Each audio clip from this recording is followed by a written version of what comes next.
Hello అండి, అందరికీ నమస్కారం. ఈరోజు మన కాన్సెప్ట్ వచ్చేసి పిల్లు అంటే పబ్లిక్ ఇంట్రెస్ట్ లిటిగేషన్ అండి. అయితే ఇది అన్ని కేసుల్లాగా కాదండి. ఒక నార్మల్ కేసు అంటే మీరు ఇండివిజువల్గా పోయి కేసు ఫైల్ చేసుకొని మీరంతకు మీరే ఫైట్ చేస్తారు. మీ యొక్క రైట్స్ ఏవైతే కోల్పోయినారో ఆ రైట్స్ని తిరిగి తెచ్చుకోవడానికి మీరు ఇండివిజువల్గా వెళ్ళి ఫైట్ చేస్తారు. అయితే పిల్ అనేది కంప్లీట్లీ డిఫరెంట్ కాన్సెప్ట్ అండి. ఇది పబ్లిక్తో ముడిపడి ఉంటుంది. ఖచ్చితంగా కలెక్టివ్ ఇంట్రెస్ట్ అన్నది ఉండాల. సమాజంలో చాలామంది దీని నుండి ఎఫెక్ట్ అవుతున్నారు అన్నది మనం ప్రూవ్ చేయాల్సి ఉంటుంది. అక్కడ మీకు ఏమాత్రం స్వార్థం అన్నది ఉండకూడదు. మీ యొక్క ఇండివిజువల్ స్వార్థం అన్నది ఏమైనా కనిపించినా కోర్టు దీన్ని వెంటనే కఠిన చర్యలు మీ పైన తీసుకొని కోర్టు టైం వేస్ట్ చేసినందుకు గాను మీకు పెనాల్టీస్ కూడా విధించడం జరుగుతుంది. అయితే ఇక్కడ మనం సోషల్ ఇష్యూస్ చూస్తే ఎంతోమంది కరప్షను చూసి వెక్స్ అయిపోయి ఉంటారు. కరప్షన్ ఏందండి ఇట్లా తీసుకుంటున్నారు, పబ్లిక్ సర్వీస్లో కావచ్చు, ప్రైవేట్ సర్వీస్లలో కావచ్చు, అన్నిట్లో కరప్షన్ అని చెప్పి. అదేవిధంగా ఎంతోమంది ఎన్వైరన్మెంటల్ ఇష్యూస్ కూడా ఫేస్ చేస్తూ ఉంటారు. లైక్ ఒక ఫ్యాక్టరీను, ఒక ఇండస్ట్రీ వలన ఆడ వచ్చే పొల్యూషన్స్ వల్ల హానికరమైన గ్యాస్లని పీల్చుకుంటా ఎఫెక్ట్ అయిపోయి లంగ్స్ అంతా డ్యామేజ్ అయిపోయి దీని నుండి కూడా రిలీఫ్లు దొరకాలని చెప్పి పిల్స్ వేసుకోవడం అయితే చాలామంది జరిగిందండి కోర్టులో. ఇప్పటికీ చాలానే సాల్వ్ చేసినారు, అది తర్వాత చెప్తాను.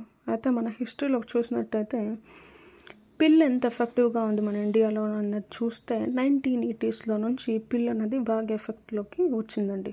అయితే సుప్రీంకోర్టు ఏం చేసిందంటే హైకోర్టులోను సుప్రీంకోర్టులోనూ కూడా పిల్ అన్నది ఫైల్ చేసుకోవచ్చు అని చెప్పేసి డోర్స్ అయితే ఓపెన్ చేయడం జరిగింది. డైరెక్ట్గా వేసేసుకోండి, హైకోర్టులోను సుప్రీంకోర్టులో కూడా వేసేసుకోండి. అది అయితే ఎన్వైరన్మెంటల్ పిల్స్లో మేము నీకు ఆల్రెడీ చెప్పినాను, పొల్యూషన్ నుంచి ఎక్కువ ఎఫెక్ట్ అయ్యే వాళ్ళు ఎన్వైరన్మెంటల్ పిల్స్ వేసుకుంటారు. ఎడ్యుకేషన్ అయితే చిల్డ్రన్ కంపల్సరీ ఎడ్యుకేషన్ ఉండాలని చెప్పి ఎడ్యుకేషన్ పైన పోరాటం చేసినారు. అదేవిధంగా మిడ్ డే మీల్ స్కీమ్ కోసం ఫైట్ చేసినారు. అదే హ్యూమన్ రైట్స్ పిల్స్ చూసుకున్నట్టయితే పోలీసులు ఎట్లా అబ్యూస్ చేస్తున్నారని చెప్పేసి, హ్యూమన్ రైట్స్ ఎట్లా వయోలేట్ అవుతున్నాయని చెప్పి దానిపైన ఒకసారి కోర్టు అయితే విచారణ చేసిందనమాట. ఈ పిల్స్ అన్నవి ఇన్ని రకాలుగా ఫైల్ చేసినారు. Environmental pills, education pills, human rights pills అంట రకరకాలుగా ఫైల్ చేసినారు. అయితే ఈ పిల్ అన్నది ఎవరు ఫైల్ చేయొచ్చు అంటే ఒక సాధారణ వ్యక్తి ఫైల్ చేయొచ్చు. అయితే ఆయన ఒక బోనఫైడ్ పర్సన్ అయి ఉండాల, స్వార్థం ఉండకూడదు, పర్సనల్ ఇంట్రెస్ట్ ఉండకూడదు, పర్సనల్ గెయిన్ కోసము, పర్సనల్ ఇంట్రెస్ట్ కోసము ఆయన పిల్లు వేయడానికి లేదు. అది స్వార్థం అవుతుంది. కోర్టు దీన్ని గమనించిన వెంటనే కేసు అన్నది కొట్టేయడం జరుగుతుంది. ఇండివిజువల్ పర్సన్ ఎప్పుడు వేసుకోవచ్చు అంటే ఆయనకి ఎటువంటి స్వార్థం లేనప్పుడు వేసుకోవచ్చు. అదేవిధంగా ఎన్జిఓస్, నాన్ గవర్నమెంటల్ ఆర్గనైజేషన్స్ వేసుకోవచ్చు.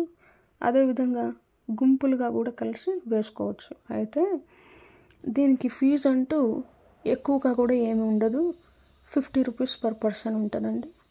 మీరు ఇండివిజువల్ కేసెస్ ఫైల్ చేసుకున్నప్పుడు మీకు ఎంతో ఖర్చు అయిపోతూ ఉంటుంది. అదే పిల్ ఫైల్ చేయాలంటే ఒక రెస్పాండెంట్ చొప్పున ఒక రెస్పాండెంట్ 50 రూపీస్ పే చేయాల్సి ఉంటుంది. అంటే ఎంతమంది రెస్పాండెంట్స్ అయితే అన్ని 50s వస్తాయండి, అన్ని 50 రూపీస్లు పే చేయాల్సి వస్తుంది, అన్ని 50 రూపాయలు. సరేనా? ఇదొకటి. ఎవరెవరు ఫైల్ చేయొచ్చండి, ఒక ఇండివిజువల్ పర్సన్ చేయొచ్చు. అయితే ఆయనకు స్వార్థం ఉండకూడదు. తర్వాత ఎన్జిఓస్ ఫైల్ చేసుకోవచ్చు, గుంపులుగా కూడా గ్రూప్స్లో కూడా ఫైల్ చేసుకోవచ్చు. అయితే దీనిలో ఏమాత్రము మీకు మిస్కండక్ట్ ఉన్నట్టు తెలిసిందా కోర్టుకి వెంటనే కఠిన చర్యలు అయితే మీ పైన తీసుకోవడం జరుగుతుంది. అయితే కోర్టులో కేసు వేయంగానే, పిటిషన్ ఫైల్ అవ్వంగానే ఏం జరుగుతుంది? ఖచ్చితంగా కోర్టు మీ యొక్క ఫైల్ను ఒకసారి ఎగ్జామిన్ చేసి అక్కడ ఉన్నటువంటి పై అధికారులతో ఒకసారి మాట్లాడి హియరింగ్స్కి రమ్మని చెప్పి అట్లనే ఎవిడెన్స్ ప్రొడ్యూస్ చేయమని చెప్పి కోర్టు ఎగ్జామినేషన్ అయితే చేస్తుందండి. ఆ తర్వాత కోర్టుకి దీనిలో న్యాయమా అన్యాయమా అని తెలిసిన తర్వాతే ఫేవరిజం చూపిస్తుంది. కోర్టు ఫస్ట్ ఏం చేస్తుందంటే ఆర్డర్ పాస్ చేస్తుంది. దీని నుండి చాలామందికి ఎంతో ఎఫెక్ట్ జరుగుతుందండి సమాజంలో అని చెప్పేసి ఫస్ట్ ఇంట్రీమ్ ఆర్డర్ అయితే ఇస్తుంది. ఇంట్రీమ్ ఆర్డర్లో ఫర్ ఎగ్జాంపుల్ ఒక ఇండస్ట్రీ తీసుకుంటాం. ఇండస్ట్రీ ఏం చేస్తుందంటే అనేక రకాల గ్యాసులు విడుదల చేస్తుంది సొసైటీలోకి. అయితే దాని చుట్టుపక్కల ఉన్న ప్రజలు చాలా ఎఫెక్ట్ అయిపోతున్నారు. వాళ్ళ యొక్క లంగ్స్ డిసీజెస్ వచ్చేసి ఆస్తమాకు గురవ్వడం ఇట్లా ఎన్నెన్నో జరుగుతుంది. సో ఫస్ట్ ఏం చేస్తుంది కోర్టు, ఇంత ఎఫెక్ట్ ఉన్నప్పుడు వెంటనే ఇంట్రీమ్ ఆర్డర్ ఇచ్చి దాన్ని స్టాప్ చేపేస్తుంది, టెంపరీగా స్టాప్ చేపేస్తుంది. అయితే ఈ టెంపరీ ఆర్డర్ అనేది ఎప్పటిదాకా పనిచేస్తుంది, ఇంట్రీమ్ ఆర్డర్ అనేది ఫైనల్ ఆర్డర్ వచ్చే వరకు ఆగి ఉండాలన్నమాట. అంతవరకు వాళ్ళు ఎట్లాంటి యాక్షన్స్ తీసుకోకూడదు ఇండస్ట్రీ వాళ్ళు. ఇదొకటి. అయితే తర్వాత దీనిలో ఏముంది, ఇంతకుముందు ఇంపాక్ట్ చూసినట్టయితే ఇంతకుముందు ఇప్పటికీ ఏమి డిఫరెన్సెస్ వచ్చినాయి, రియల్ చేంజెస్ ఏమున్నాయి ఇండియాలో అంటే గంగా యమునా డిస్ప్యూట్ ఉంది, వాటర్ రివ్యూ డిస్ప్యూట్ వచ్చింది, పొల్యూషన్ వాటర్ అయింది. అయితే ఇప్పుడు దాని నుండి విముక్తి చేయాలని చెప్పి కోర్టులు అయితే ఖచ్చితంగా బాగా ఫైట్ చేసినాయి. తర్వాత mid day meal scheme already చెప్పినాను కదా, అదొకటి.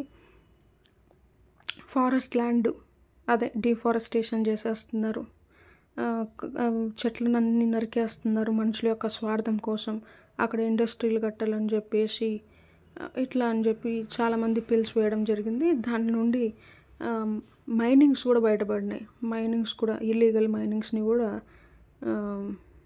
అరికట్టడం అయితే జరిగింది బిల్స్ ద్వారా. తర్వాత నెక్స్ట్ గవర్నమెంట్ సర్వెంట్స్ వాళ్ళ యొక్క అథారిటీలో ఉన్నప్పుడు వాళ్ళు ఎట్లా పనిచేయాలి, ఎలా ప్రవర్తించాలి, లా అండ్ ఆర్డర్ని ఎట్లా మెయింటైన్ చేయాలి, ఇవి కూడా ఖచ్చితంగా చూసుకోవాల్సి ఉంటుంది అన్నమాట. తర్వాత వల్నరబుల్ సిస్టమ్స్కి జస్టిస్ ఎట్లా జరగాలని చెప్పి అవేర్నెస్ క్యాంపులు కల్పించి ఎన్నో చేయమని చెప్పేసి అవేర్నెస్ క్యాంపులు తీసుకురమ్మని చెప్పి ఎన్నో ఫైట్స్ అయితే చేస్తుంది మన కోర్టు. అయితే నెక్స్ట్ ఇంపార్టెంట్ థింగ్ ఏమంటే అండి, హూ కెన్ ఫైల్ పిల్ అంటే ఆల్రెడీ మనం మాట్లాడేసుకున్నాం. పబ్లిక్ పైన ఇంట్రెస్ట్ ఉండాలి, ముఖ్యంగా సఫిషియంట్ ఇంట్రెస్ట్ కంపల్సరీ ఉండాలి పబ్లిక్ పైన. అయితే బోనఫైడ్ పర్సన్ అయి ఉండాలి, ఆయనకి ఏమాత్రం రాంగ్ ఇంటెన్షను ఉండకూడదు. అదేవిధంగా దీన్ని ఎవరు వేసుకోకూడదు అంటే బిజీ పర్సన్, అంటే కోర్టు పిలిచినప్పుడు హాజరు కాలేని వ్యక్తి, బిజీగా తిరుగుతా ఇట్లా ఉండే పర్సన్ వేసుకోకూడదండి. He is not fit for this. అదేవిధంగా against whom PIL can be filed, ఎవరి పైన పిల్ అన్నది ఫైల్ చేయొచ్చు. ఇండియన్ గవర్నమెంట్ పైన ఫైల్ చేయొచ్చు, స్టేట్ పొల్యూషన్ కంట్రోల్ బోర్డు పైన ఫైల్ చేయొచ్చు, ఫ్యాక్టరీస్ ప్రైవేట్ ఫ్యాక్టరీల పైన వేసుకోవచ్చు, ఇట్లా రకరకాలుగా వేసుకోవచ్చు అండి. అయితే కొన్ని బంకెట్ హాల్స్ కూడా ఉంటాయి ఇంటి ముందర, లౌడ్ స్పీకర్లు పెట్టేసి తెగ పాటలు ఊపేసుకుంటూ ఉంటారు, లౌడ్ స్పీకర్లు పెట్టేసి నాయిస్ పొల్యూషన్ చేసుకుంటా. దానిపైన చైల్డ్ అబ్యూసులు జరుగుతూ ఉంటుంది, సెక్షువల్ హరాస్మెంట్ జరుగుతూ ఉంటుంది ఉమెన్స్ పైన. ఇట్లా వీటిపైన కూడా అంటే పబ్లిక్ అట్ లార్జ్ ఉండాలి, ఇండివిజువల్ ఎఫెక్ట్ కాకుండా. అదేవిధంగా పువర్ పీపుల్ పైన హెవీ ట్యాక్సెస్ ఇంపోజ్ చేస్తూ ఉంటుంది స్టేట్ గవర్నమెంట్ కొన్నిసార్లు, దానిపైన కఠినమైన చర్యలు తీసుకుంటూ ఉంటుంది. అదేవిధంగా బిల్ అనేది హైకోర్టులో అండర్ సెక్షన్ 22-226 పైన ఫైల్ చేసుకోవచ్చు. రిట్ పిటిషన్స్ ఎట్లా ఫైల్ చేస్తారండి, under 226 of high court. In the same way bill కూడా ఒక రిట్ పిటిషన్ లాగానే హైకోర్టులో అండర్ 226 కింద ఫైల్ చేస్తారు. అదేవిధంగా ఆర్టికల్ 32 కింద సుప్రీంకోర్టుకి ఫైల్ చేస్తారనమాట. ఇక్కడ వరకు అర్థమైందని అనుకుంటా ఉన్నాను. అయితే హైకోర్టులో ఫైల్ చేసేటప్పుడు, సుప్రీంకోర్టులో ఫైల్ చేసేటప్పుడు దీనికంటూ కొంచెం గైడ్ లైన్స్ ఉంటుంది అనమాట. హైకోర్టులో ఫైల్ చేసేటప్పుడు 2 copies of petition compulsory file చేయాల్సి వస్తుంది. అదేవిధంగా సుప్రీంకోర్టులో 5 కాపీస్ ఇవ్వాల్సి వస్తుంది, 5 సెట్లు ఇవ్వాల్సి వస్తుంది. ఎందుకంటే మళ్ళీ అపోజిట్ పార్టీ వాళ్ళకి దాన్ని సర్వ్ చేయాలన్నప్పుడు వీళ్ళు కొంచెం చూసుకొని అవకతవకలన్నీ చూసుకొని ఇవ్వాల్సి ఉంటుంది కాబట్టి అలా అనమాట. సో ఇదండి ఇప్పట్లో మన కాన్సెప్ట్. గుర్తుంది కదా, దీని నుండి మనకి ఏం రిలీఫ్ వస్తుంది పిల్ వల్ల అంటే, ఫస్ట్ ఇంట్రిమ్ మెషర్స్ తీసుకుంటారు, ఫస్ట్ ఇంట్రిమ్ ఆర్డర్స్ పాస్ చేస్తారు, తర్వాత ఫైనల్ ఆర్డర్ వస్తాయి. తర్వాత దీని నుండి అవార్డు రివార్డు ఏమైనా ఉన్నా ఇట్లాంటివి కూడా ఇప్పిస్తుంది అనమాట కోర్టు. అదండి. సరే అండి, మీకు కాన్సెప్ట్ నచ్చినట్టయితే ఒక లైక్, ఒక షేర్, ఒక సబ్స్క్రైబ్, ఒక కమెంట్, మీకు నెక్స్ట్ ఏం కాన్సెప్ట్ కావాలన్నది నాకు కమెంట్ చేస్తే ఆటోమేటిక్గా నేను ఆ టాపిక్ని మళ్ళీ చేయడం జరుగుతుంది. అదే అండి, చాలా ధన్యవాదాలు చూసినందుకు. Thank you so much. Bye bye.